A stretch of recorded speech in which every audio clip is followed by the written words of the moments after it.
काय नेमकं बैठक? आज पाणी फाउंडेशन सोबत जी बैठक झाली त्यात आपल्याला माहिती आहे की मागच्या वॉटर कपला आमिर खान आणि आम्ही एकत्रितपणे असं अनाऊन्स केलं होतं की पाणी फाउंडेशन यावेळेस गटशेतीचा इनिशिएटिव्ह हातामध्ये घेईल आणि मी त्यावेळेस सांगितलं होतं की या गटशेतीच्या इनिशिएटिव्हला सरकारचा इनिशिएटिव्ह बनवण्याकरता आमची जी सगळी ॲग्रिकल्चर विभाग, आमचा कृषी विभाग आहे, जलसंधारण विभाग आहे आणि ग्रामविकास विभाग आहे, याचे जवळपास लाखभर आमचे कर्मचारी आहेत. या सगळ्यांना आम्ही त्याच्यामध्ये इन्व्हॉल्व करू आणि त्या दृष्टीने आपण एक हाय पॉवर कमिटी तयार केली होती.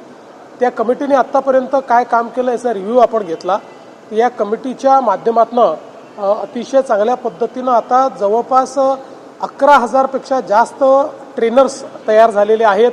1 लाखपेक्षा जास्त लोक ट्रेनिंगच्या प्रोसेसमध्ये त्या ठिकाणी आलेले आहेत आणि आपला प्रयत्न आहे की यावर्षी 5 लाख किमान पण 10 लाखापर्यंत शेतकरी हे गटशेतीमध्ये आपल्याला आणता आले पाहिजे. त्याकरता पुढचे 2-3 महिने डेडिकेटेडली आपण हे काम करणार आहोत. कारण आतापर्यंत आपण जे काही गटशेतीचा अनुभव घेतला त्याच्यामध्ये पहिल्याच वर्षात जवळपास शेतकऱ्यांचं जो काही उत्पन्न आहे किंवा त्यांचं जे इन्कम आहे ते दुप्पट झालेलं आहे. त्यामुळे आपल्या कॉन्व्हर्जन्सच्या माध्यमातून गटशेतीला प्रोत्साहन देण्याकरता ही एक इनिशिएटिव्ह आपण हातामध्ये घेतला आहे. आज त्याचा रिव्ह्यू घेतला आहे. आत्तापर्यंतचे ट्रेनिंग प्रोग्राम्स अतिशय चांगले झाले आहेत. शेतकऱ्यांमध्ये प्रचंड उत्साह दिसतो आहे आणि म्हणून आता लवकरच त्या संदर्भात एक आम्ही लॉन्च करणार आहोत आणि जवळपास आम्ही जेव्हा लॉन्च करू त्यावेळी 1 लाख शेतकरी हे तालुका लेवलवर एकत्रित करून आणि त्या ठिकाणी आम्ही एका ठिकाणून ते सगळा तो लॉन्च करणार आहोत आणि एक मोहीम म्हणून, एक आंदोलन म्हणून हे गटशेतीला आम्ही प्रोत्साहन देण्याचा प्रयत्न या माध्यमातून करतो. सर, स्वतंत्र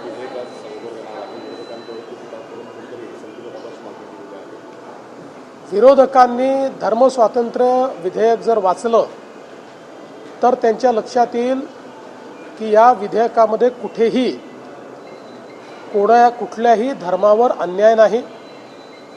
तर हे विधेयक वेगवेगळ्या प्रकारच्या कुप्रथा, धर्माच्या नावावर आणि धर्मांतरणाच्या नावावर ज्या कुप्रथा आहेत त्यांना आळा घालणारं अशा प्रकारचे विधेयक आहे.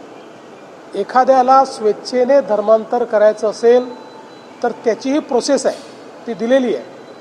पण जर कोणी आमिष दाखवून किंवा धाकदपटशा दाखवून किंवा चुकीच्या पद्धतीनं जर त्या ठिकाणी अशा कोणाचं धर्मांतरण करणार असेल तर असं करण्याला कायदेशीर शिक्षा काय आहे हा विषय आहे. अनेक केसेस आपल्या अशा लक्षात आलेल्या आहेत की मुलींना फूस लावून पळवून न्यायचं, लग्न करायचं, नंतर सोडून द्यायचं. मग अशा परिस्थितीमध्ये त्या मुलीच्या बाळाचं काय करायचं असे प्रश्न निर्माण होतात. त्यांच्या जीवनामध्ये अनेक वेगवेगळे प्रश्न निर्माण होतात. अशा अनेक प्रश्नांची उत्तरं ही कायद्याच्या माध्यमातून या ठिकाणी काढलेली आहेत. विरोधक हे केवळ मतांच्या लांगून चालनाकरता त्याचा विरोध करतायत. पण मी गॅरंटीने सांगतो की त्यांनी जर हे विधेयक पूर्ण वाचलं तर कधीच त्याला विरोध करणार नाही. आणि महाराष्ट्र हे पहिलं राज्य नाही आहे. आपल्या आधी 10-12 राज्यांनी आणि त्यातली काही राज्य अशी आहेत, तमिळनाडूसारखं राज्य की जिथे कधीही भाजपचं राज्य नव्हतं, अशा अनेक राज्यांनी हे विधेयक यापूर्वीही केलेलं आहे. त्यामुळे मला असं वाटतं याच्यावरचं राजकारण हे योग्य नाही. सध्या गॅसच्या मुद्द्यावरून विरोधक सत्ताधाऱ्यांना चांगलंच टार्गेट करतायत. सुप्रिया म्हणतात की केंद्र जे म्हणते आणि राज्य जे म्हणते त्याच्यामध्ये तफावत आहे. कुठेही कमर्शियल गॅसचा पुरवठा होत नाही. सुप्रिया सुळेंच्या बोलण्यामध्ये आणि आम्ही जे बोललो ते त्यांच्या ऐकण्यामध्ये मला असं वाटतं कुठेतरी गॅप मला दिसते आहे. केंद्र सरकारने वारंवार घरगुती गॅसच्या संदर्भात कुठलाही तुटवडा नाही. घरगुती गॅस आम्ही सर्वांना उपलब्ध करून देतो आहोत. त्याकरता प्रतिदिवशी जेवढे सिलेंडर आपल्याला लागतात ते आमच्याकडे उपलब्ध आहेत हे सांगितलेलं आहे. त्यासोबत कमर्शियल गॅसच्या संदर्भात त्याला आपण सेकंड प्रायोरिटी दिलेली आहे, त्याला फर्स्ट प्रायोरिटी दिलेली नाही आहे. त्या संदर्भातली आपली पोझिशन काय आहे हे केंद्र सरकारने क्लिअर केलं आहे. जाणीवपूर्वक लोकांच्या मनात संभ्रम तयार करायचा, लोकांना रांगेत उभं करायला लावायचं. भीतीपोटी जेव्हा लोक रांगेत उभे राहतात किंवा सिलेंडरचं साठे बाजार किंवा आपल्या घरी एक सिलेंडर असताना परत एक अजून घेऊन ठेवा की बाबा अन्यथा उद्या जर टंचाई झाली तर काय करायचं, हे जे भीतीपोटी अनेक वेळा लोक करतात, या गोष्टी होऊ नये म्हणूनच केंद्र सरकारने स्पष्टपणे सांगितलं आहे की एक सिलेंडर मिळाल्यानंतर 23 दिवसाच्या अंतरानेच दुसरं सिलेंडर तुम्हाला त्या ठिकाणी प्राप्त होऊ शकेल, हे क्लिअर कट सांगितलेलं आहे. चुनाव आयोग ने जिस तरीके से डेट का अनाउंसमेंट किया इन 5 राज्यों में, वहीं बंगाल में देखा गया कि भी सफल हो गया डीजीपी का ट्रांसफर का ऑर्डर। देखिए, पहली बात तो यह है कि देश के लोकतंत्र में चुनाव ये बहुत महत्वपूर्ण है।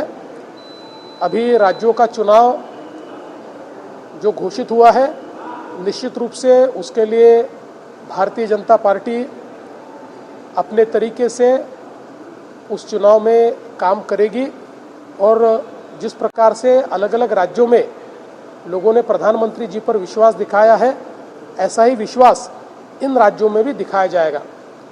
जहां तक बंगाल में डीजीपी या सीएस के तबादले का सवाल है, इस पर कोई राजनीति नहीं होनी चाहिए।